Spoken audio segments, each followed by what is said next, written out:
یہ دل کا توڑنا سیکھو، اللہ تعالی ہم سب کو سیکھو دل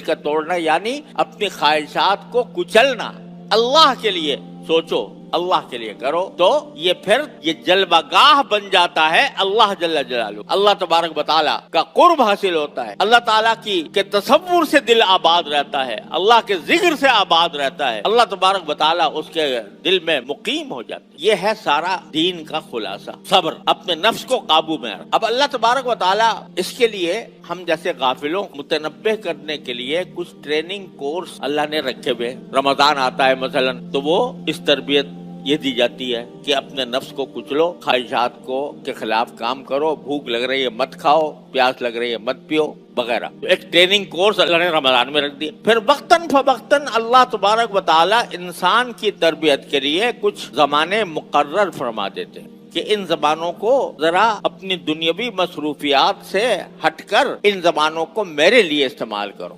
اب ذوالحجہ کا جو پہلا عشرہ ہے اس کو بھی اللہ تبارک و تعالیٰ نے ٹریننگ کورس بنایا ہے، تربیت کا ایک موقع اللہ تعالیٰ نے انسانوں کو خاص طور سے مسلمانوں کو عطا کی۔ 10ویں تاریخ کو تو عید منائی جائے گی، قربانی کی عبادت ہوگی وغیرہ وغیرہ، لیکن یہ پہلے 10 دن جو ہیں ان کو اللہ تعالیٰ نے اس کام کے لیے مخصوص کر لیا کہ رسول کریم صلی اللہ علیہ وسلم نے ارشاد فرمایا کہ ان 10 دنوں میں اللہ تعالیٰ کو اپنی عبادت اتنی محبوب ہے کہ کسی اور دن میں اتنی عبادت محبوب نہیں۔ یہ حدیث کے الفاظ ہیں کہ عشرہ ذوالحجہ یعنی ذوالحجہ کے 10 دن، اور 10 دن معنی میں 9 دن کے، کیونکہ 10واں دن جو ہے وہ تو اس میں تو روزہ رکھنا بھی حرام، لیکن یہ 9 دن خاص طور پر اللہ تبارک و تعالیٰ نے رکھے ہیں اس کام کے لیے کہ انسان اپنی دنیاوی مصروفیات سے تھوڑا سا اپنا رخ اللہ کی طرف کر۔ چنانچہ اس میں جو عبادت بھی کی جائے ان دنوں میں وہ عام دنوں سے کہیں زیادہ فضیلت رکھتی۔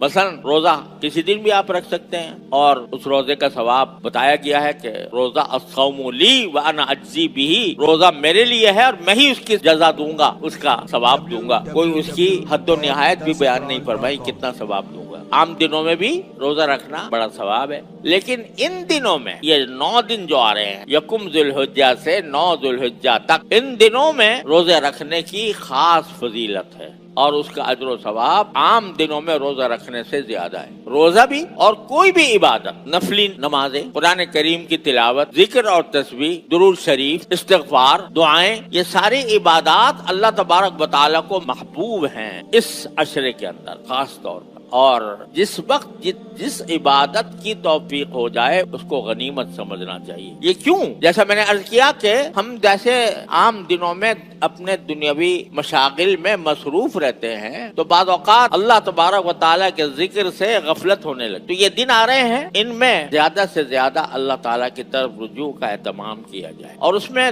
2 باتوں کی میں خاص طور پر ذکر کرنا چاہتا ہوں۔ ایک یہ کہ ان دنوں میں اللہ تعالیٰ سے یہ دعا مانگا کر ہم سب مانگے، یا اللہ ہمیں اپنے دین کا پکا پابند بنا دے، یا اللہ ہمیں دین پر مکمل عمل کی توفیق عطا فرمائیے، دعا کی کثرت۔ دوسرے یہ دن جو ہے اللہ تعالیٰ نے اپنی بڑائی بیان کرنے کے دن رکھے ہیں، تکبیر کے۔ 9 ذوالحجہ سے 13 ذوالحجہ تک تکبیر تشریق ہوتی ہے، وہ ہر نماز کے بعد واجب ہے، وہ تو واجب ہے، اللہ اکبر لا الہ الا اللہ واللہ